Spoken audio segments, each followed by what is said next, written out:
Cuenca desde adentro. Gracias amigos televidentes por acompañarnos, por permitirnos ingresar a sus hogares en un nuevo programa de Cuenca desde adentro. Como introducción, en menos de 8 días, la justicia cuencana, justicia Azuaya, resolvió a 3 supuestos delincuentes que fueron apresados con pruebas presentadas por la Policía Nacional, fueron liberados con medidas sustitutivas que provocó la reacción ciudadana en el más alto nivel. Vamos a hablar de este tema, qué pasa con la justicia en la ciudad de Cuenca, en la provincia de Azuay, en temas puntuales como les acabamos de indicar. Y para eso tenemos la presencia del doctor Teodoro Verdugo, él es ex decano de la Facultad de Jurisprudencia de la Universidad de Cuenca, docente también universitario y analista jurídico constitucional de nuestra ciudad. Bienvenido, gracias por acompañarnos. Muchísimas gracias, Hernán, por la invitación. Para mí siempre es un gusto y un honor, un atento y respetuoso saludo a todos quienes nos ven y nos escuchan. Cuéntenos, ¿cómo entender esta situación que se deja en libertad por medidas sustitutivas a personas que según la policía se les entrega a la justicia con toda la evidencia de delitos cometidos? Lo que usted plantea es una cuestión muy importante, es un tema bastante álgido y me atrevo a decir un tema bastante delicado, porque esto evidencia una tensión entre lo que hacen los políticos frente a lo que hacen los administradores de justicia. Y es un problema que no es, digamos, correspondiente o que sucede única y exclusivamente en la ciudad de Cuenca o en todo el país, sino las cuestiones relacionadas con la prisión preventiva. Son fenómenos que también causan estragos en otras latitudes de diferentes partes del mundo occidental o por lo menos en Latinoamérica. Usted hace muy bien en plantear una cuestión cuando dice se les atrapa o se les ubica a presuntos delincuentes con indicios, con pruebas, pero sin embargo luego no son sometidos a la prisión preventiva y más bien son liberados por medidas sustitutivas. Repito, el tema es álgido porque algunas cuestiones que yo voy a comentar a continuación evidentemente van a estar relacionados con la técnica, la doctrina y el derecho en estricto sentido, y muchas de las reflexiones que salen de esta cuestión no necesariamente son populares, no necesariamente es lo que quiere escuchar el grueso de la población. Y claro, cuando a una persona que se le ha atrapado con indicios y sin embargo se lo libera, eso causa mucho estupor, causa mucha molestia en la población en general. Entonces es esa tensión la que tenemos que ir gestionando y reflexionando. Con su permiso, yo me permito comentarle lo siguiente. Para que a una persona que se le atrapa en un delito potencialmente flagrante o flagrante, con las manos en la masa, utilizando jerga cotidiana, no es suficiente que tengamos los indicios necesarios para aquello, sino que además de eso debemos reunir otros requisitos de carácter técnico jurídico relacionados con el debido proceso, que es un derecho que está consagrado y regulado no solamente en el Código Orgánico Integral Penal del Ecuador, no solamente en la Constitución ecuatoriana, sino en instrumentos internacionales, por ejemplo, en la Convención Americana de Derechos Humanos. Entonces, si es que se atrapa a una persona, repito, con las manos en la masa, con potenciales indicios suficientes, indicios que muy fácilmente podrían convertirse en pruebas contundentes de que tal o cual persona o tales o cuales personas, si son titulares de esa conducta omisiva o activa que se constituye o es catalogada como delito, se deben reunir además otros requisitos. Y estos requisitos son formalidades, que los políticos los califican como formalidades o meras formalidades, pero que en estricto derecho como constitucionalista mi obligación es decir que no son meras formalidades, sino son formalidades sustanciales. Entonces, si es que se toma a una persona que potencialmente ha cometido un delito de manera flagrante, y si, por ejemplo, el parte policial no se lo llena de manera adecuada, no se cumplen con establecer día, hora, potencial delito, el nexo causal, en qué circunstancias estaba ubicada esta persona. Si se cometen ese tipo de irregularidades, eso es sometido a un control de legalidad por parte de los jueces. Y si es que los jueces encuentran, por ejemplo, algún tipo de irregularidad en el parte policial, existe una alta posibilidad que a esa persona no se la mantenga privada de la libertad y que se le permita que se le juzgue con medidas sustitutivas. Y claro, eso causa mucho, mucho estupor y mucha bulla, utilizo esta palabra común y corriente, en toda la población. Hay varias situaciones por las que esto sucede. Acabo de describir una relacionada con el llenado insuficiente o ineficiente de los partes policiales. Mire, supongamos que a una persona la atrapan en flagrancia, hay la obligación de a esa persona primero respetar su principio de presunción de inocencia, claro. Porque quien le levanta ese principio de presunción de inocencia no es la sociedad civil, no es la prensa, sino es el juez a través de una sentencia ejecutoriada. Pero si esa persona, por ejemplo, en el lapso de que se lo atrapa, se lo conduce a la policía o se lo conduce al centro de salud que corresponda para verificar cuál es su situación de salud, y ahí se verifica que se encuentra herido, que se encuentra golpeado y que esos golpes no guardan relación proporcional con la forma en la que debía ser detenido esta persona, muy probablemente eso va a traer como consecuencia que cuando llegue a manos de conocimiento del juez, el juez hace un control de legalidad y diga: aquí se le ha vulnerado los derechos de esta persona y es por eso que la detención o la prisión preventiva no procede. Nos guste o no, las personas tenemos el principio de presunción de inocencia, y a una persona que potencialmente es titular de una acción u omisión que se constituye en un tipo penal en flagrancia, esa persona tiene derechos humanos, esa persona tiene derecho a la integridad física, tiene derecho a la integridad psíquica. No es raro leer, sobre todo en redes sociales, de que no importa, que a esas personas hay que golpearlas, hay que maltratarlas, que ya estamos cansados. Se entiende también la reacción de la gente, pero digamos, ya en estricto derecho tenemos que saber que por más que esas personas les causen malestar a la sociedad en general, son personas que son seres humanos, tienen derecho a la integridad física, tienen derecho a la integridad psíquica, y si es que no se cumplen aquellas cuestiones, tienen que ser liberados. Permítame una pausa, doctor. Por supuesto que sí. Vamos a una pausa, amigos, regresamos, tendremos mucho más. Hablamos sobre el tema de la justicia, en el tema en cuanto tiene que ver a las supuestas liberaciones por la justicia. Volvemos enseguida.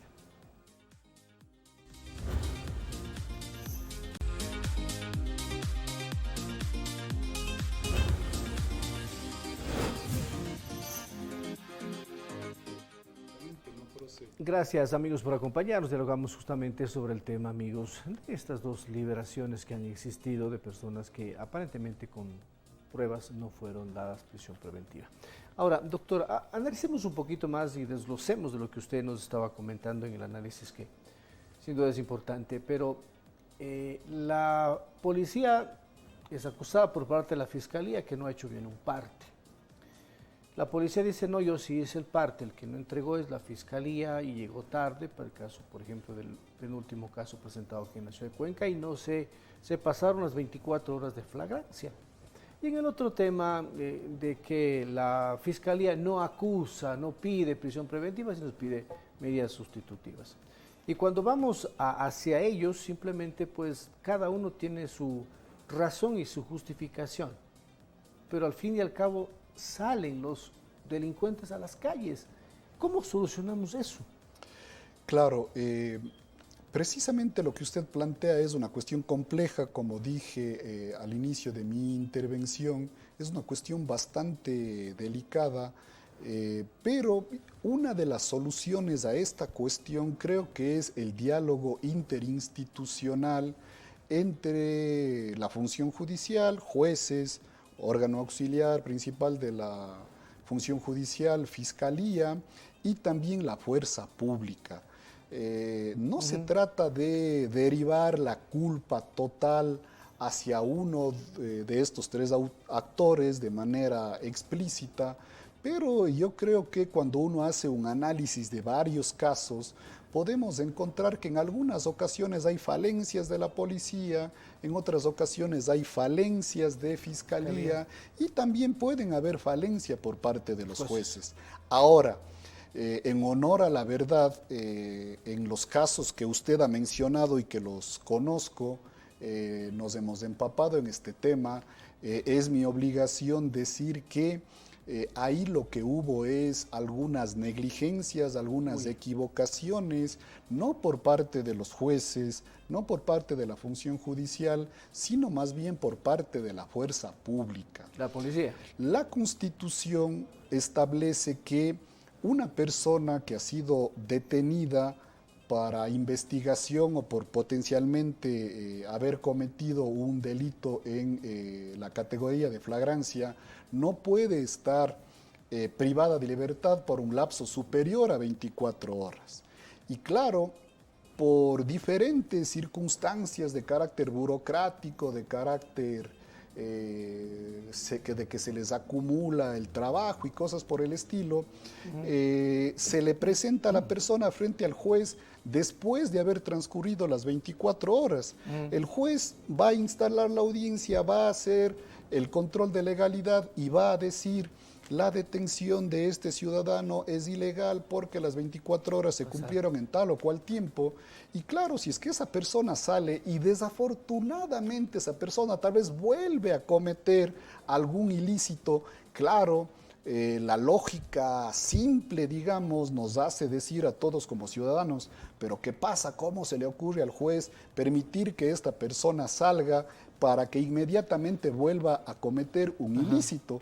Pero en honor a la verdad, en ese tipo de circunstancias, a los jueces no les queda más que declarar la libertad de estas personas, porque la norma es taxativa. Obviamente los jueces tampoco pueden ver el futuro y tampoco ellos podrían decir: yo sospecho que usted, por su forma de vestir, por su fenotipo, por su color de piel, por su origen étnico, potencialmente va a volver a delinquir. Lo mantengo, porque si es que eso sucede, el juez o la jueza va a recibir muy probablemente los aplausos de la sociedad civil, los aplausos del público, pero está cometiendo un acto evidente de discriminación, de vulneración de la Constitución.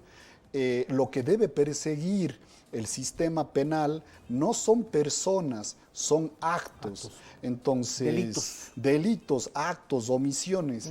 Desafortunadamente vivimos en una sociedad donde todavía la herencia de la encomienda de la hacienda sigue presente. Somos racistas, clasistas, muchas veces catalogamos a las personas por la forma en la que se viste, por su fenotipo.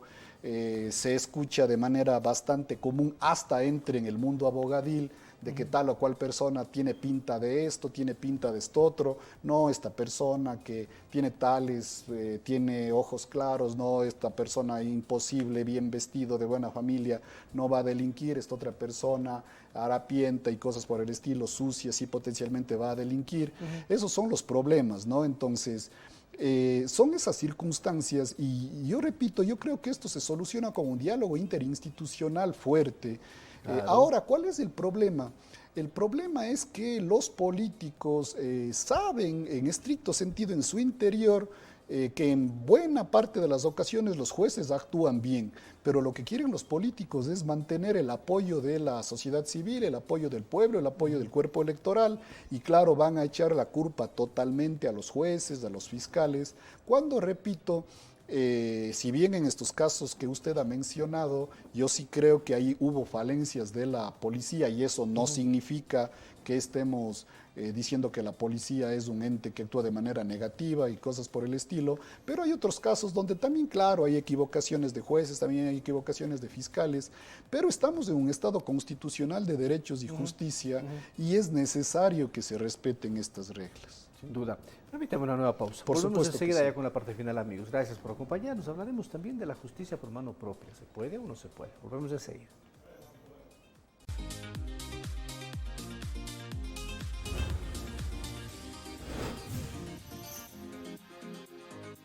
Gracias, amigos televidentes, por acompañarnos en la parte final. El doctor Riales nos ha anunciado el tema de la pregunta. En Chordelej hubo un robo con asesinato de un joyero que lo hemos lamentado y solidarizado con sus familiares.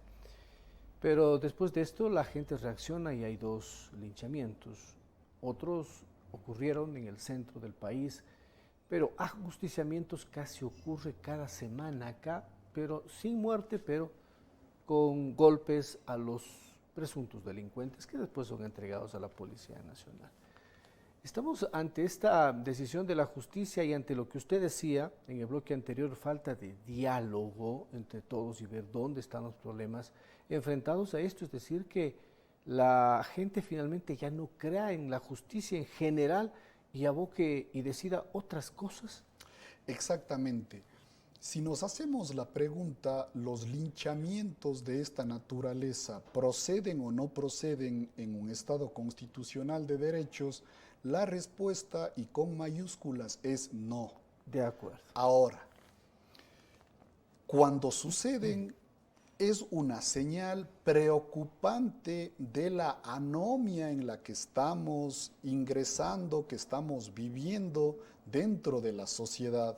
Digo anomia porque evidentemente este es un signo bastante potente, una prueba contundente de que el sistema de administración de justicia no está funcionando y que la población en general, la sociedad civil, el pueblo, el cuerpo electoral no cree en el sistema de administración de justicia y decide tomar justicia por mano propia. Claro.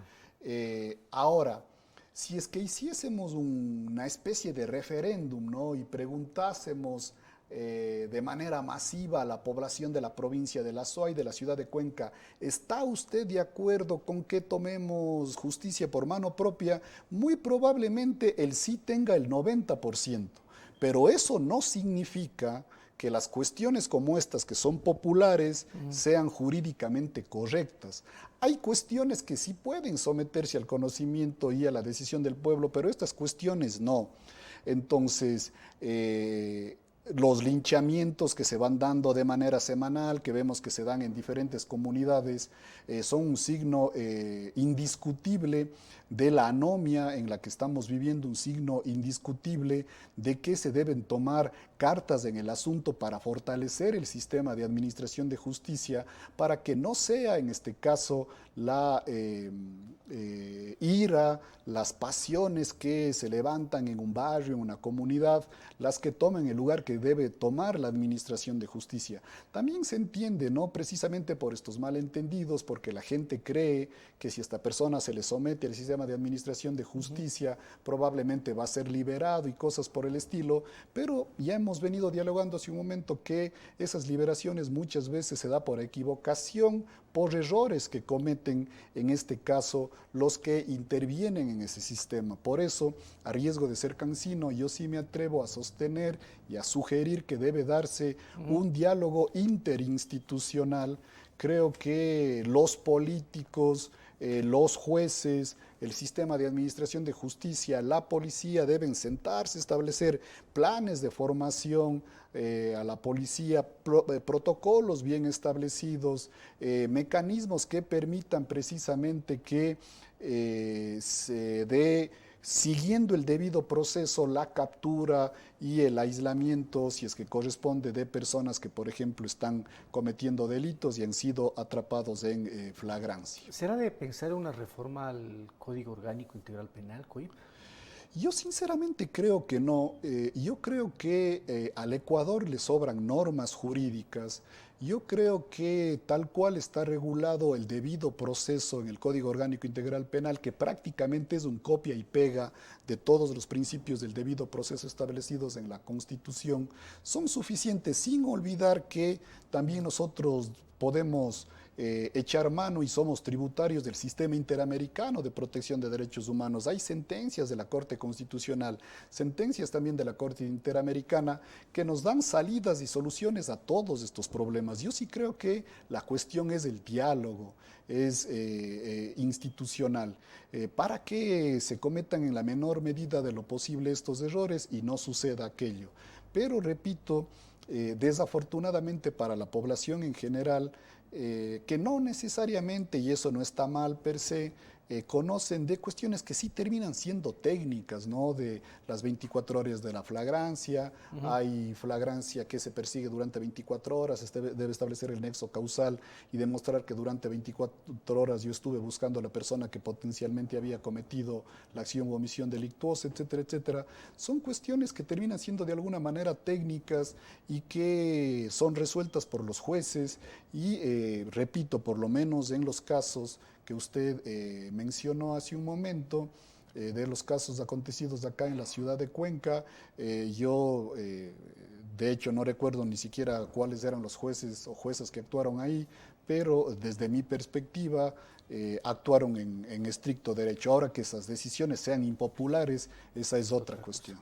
Es decir, si es que no hay ninguna violación a la ley de los jueces, significaría que los Fiscalía y Policía deberían ser más rigurosos en el tema. Sí, o sea, tiene que haber una rigurosidad por esas tres aristas, por esos tres pilares, ¿no? Ahora, ¿un juez puede ir más allá de las 24 horas, un minuto? No, 24 no puede. Horas, no puede, 45 minutos. O sea, ya si es que las 24 horas se sobrepasaron, indefectiblemente la detención tiene que ser declarada no solamente ilegal, sino inconstitucional y esa persona tiene que ser liberada. ¿Desde cuándo empieza a correr los 24 horas? ¿Cuál es el tiempo? Desde el momento en el que se formaliza el parte en el cual se establece que esa persona va a ser sometida a prisión preventiva y obviamente luego ya se lleva adelante todos los procedimientos en el Ministerio de Salud para que se vea la integridad física, psíquica de esta persona y de ahí en adelante, en ese lapso de 24 horas, tiene que ponérsele frente a un juez de garantías penales para que se lleve adelante la audiencia. Pero en algunas ocasiones lo que usted dice no es trivial. Podría suceder que llegan 10 minutos tarde y cualquiera diría, chuta, son 10 minutos, pero no se puede combatir una ilegalidad, la que potencialmente ha cometido la persona que potencialmente es el actor de la acción o omisión delictuosa con otra ilegalidad. O sea, es un principio básico del Estado de Derecho. El Estado de Derecho es el antónimo del ojo por ojo. El Estado de Derecho, digamos, combate ilegalidades, pero a través de procedimientos racionales, no combate ilegalidades a través de otras ilegalidades. Doctor, muchas gracias, muy amable. Para mí siempre un honor y siempre las órdenes. Gracias, amigos. Ahí en todo caso, el diálogo, buscar las soluciones para que obviamente esto no se vuelva a repetir, porque al final del día sí molesta. Gracias, amigos. Gracias por acompañarnos.